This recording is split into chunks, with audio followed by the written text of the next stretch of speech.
So, how strong is Deku? I'm pretty sure most of you who clicked on this video have been curious for a while now. So I'm gonna be the one to finally answer the question for you guys. And before we jump in, let me warn you guys, there are gonna be spoilers. So if you aren't up to date with the manga, prepare for some massive spoilers. Now, let's get to it. Before determining Deku's strength, we first gotta take a look at his his teacher's strength when he was at his prime. Now, during the fight against Nomu in season 1, he threw 300 punches to take it down, but said it would have took 5 punches if he was still in his prime. That means, in his prime, he was 60 times stronger than he was at the time, meaning Deku's likely more than 60 times stronger than the All Might we saw in season 1.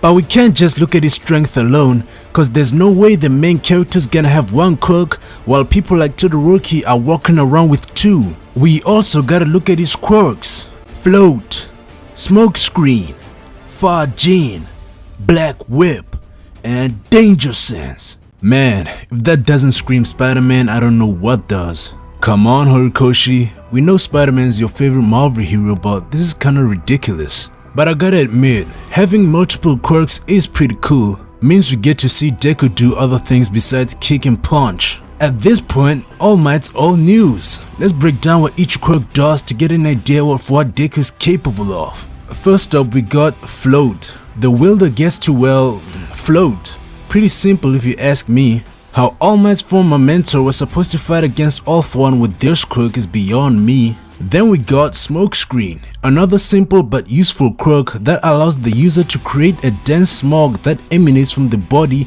that can then be used as camouflage. Apparently the previous user of this quirk thought it was useless in a fight, and I gotta say, a quirk that allows you to fart smoke is pretty underwhelming, but it can be put to use. Then comes Fajin. The quirk drives copious amounts of potential energy through consistent body movement and stores it in the user's muscles. So it's a pretty cool quirk, not gonna lie. But one thing I'm confused about is, why is it called Fajin? What does that mean? Next we have Black Whip, Deku's very own spider webs. The quirk allows him to generate black vein-like extensions from his body. It's possible to create several simultaneously, directing each tendril to perform a specific task, working as an extra long limb. Then we have Danger Sense. Again, I don't see how the previous user of this quirk fought against All For One using this quirk. Guess All Might was the only one who really gave All For One a run for his money.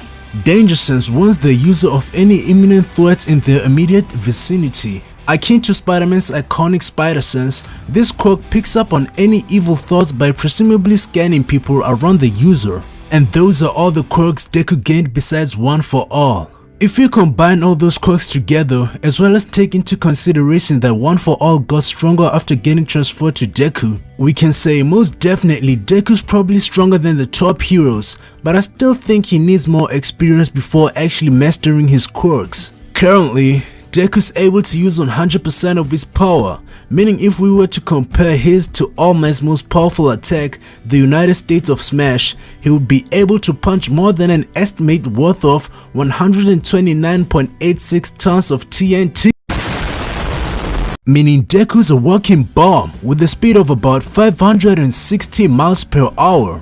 So yeah, those of you who complained saying Overhaul and Eri were too broken, you're gonna eat your heart out when you see what Deku's capable of when he masters his quirks. If you thought All Might's fight against Nomu was an impressive feat, then prepare to see the Super Saiyan version, cause currently Deku's 60 times stronger. But like I said before, for us to truly see his full potential, he has to gain the experience and master his quirks. A single punch from him is capable of creating a wind blast that levels a city block and changes the weather. Y'all gotta understand, besides Shigaraki, no one's close to Deku in terms of power. Horikoshi woke up and decided to break this guy. Kid has enough power to put his superiors to shame. So yeah, that's all I gotta say about Deku's ridiculous strength. If you enjoyed watching, leave a like and subscribe, and I'll see you in the next video. Take care and peace.